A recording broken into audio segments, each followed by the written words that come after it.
चिराग पासवान को भाजपा ने दिखाई आंख, अब चिराग हुए लाचार। पशुपति पारस को मिला हाजीपुर में भाजपा का साथ। चिराग पासवान हाजीपुर के लिए बनाते रहे प्लान, चिराग को हराने के लिए भाजपा के अंदर ही मचा है घमासान। लोकसभा चुनाव से पहले ही भाजपा के खुलने लगे पोल। भाजपा आई पशुपति पारस के साथ तो चिराग भी बोले हम जाएंगे तेजस्वी के साथ। हाजीपुर में जहां चाचा और भतीजा के बीच रामविलास पासवान के उत्तराधिकारी के लिए जंग जारी है, वहीं भाजपा के बड़े नेता की इस चाचा भतीजा की लड़ाई में इंटी ने राजनीतिक गलियारे में सरगर्मी मचा दी है। जहां चिराग पासवान हाजीपुर में किलेबंदी कर रहे हैं, वहीं पशुपति पारस के पक्ष में भाजपा नेता के बयान से अब चिराग पासवान मजबूर और लाचार दिखाई दे रहे हैं। तेजस्वी यादव ने चिराग पासवान को अपने आवास पे बुला के कहा था कि भाजपा केवल अपने फायदे के लिए सबका प्रयोग करती है। आज तेजस्वी यादव की बातें सच साबित हो रही हैं।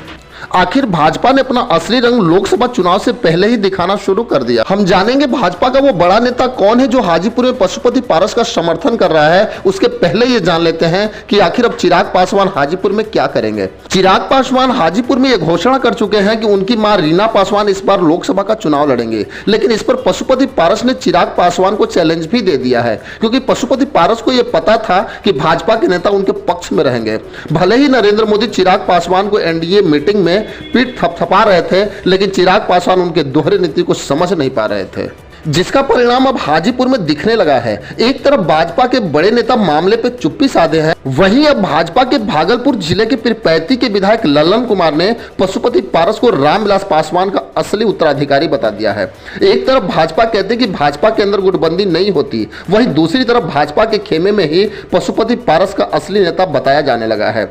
इस बयान के बाद राजनीतिक गलियारे में अब चर्चा शुरू हो गई है कि चिराग पासवान भाजपा के सहारे ही हाजीपुर पे दांव खेल रहे थे। अगर राजनीतिक पंडितों की माने तो ललन कुमार ऐसे ही नहीं पशुपति पारस को समर्थन कर रहे हैं। भाजपा के बड़े नेता भी चाहते हैं कि हाजीपुर से पशुपति पारस से चुनाव लड़े, क्योंकि भाजपा की दोहरी नीति शुरू से ही रही है। जब बिहार में विधानसभा के उपचुनाव हो रहे थे तो चिराग पासवान ने अकेले अपने दम पे भाजपा को जीत दिलवा दी, लेकिन जब हाजीपुर से चिराग को भाजपा की जरूरत पड़ी तो आज भाजपा ने अपना रंग दिखाना शुरू कर दिया और भाजपा के बड़े नेता अपने विधायक से पशुपति पारस के पक्ष में बयान दिलवा दिया। इससे साफ पता चलता कि भाजपा के बड़े नेता नहीं चाहते कि चिराग पासवान हाजीपुर से चुनाव जीत पाए। भाजपा की इस नीति से आप कितने सहमत हैं, हमें कमेंट बॉक्स में जरूर लिखेंगे। बस आज के लिए इतना ही, फिर मिलेंगे। जय हिंद।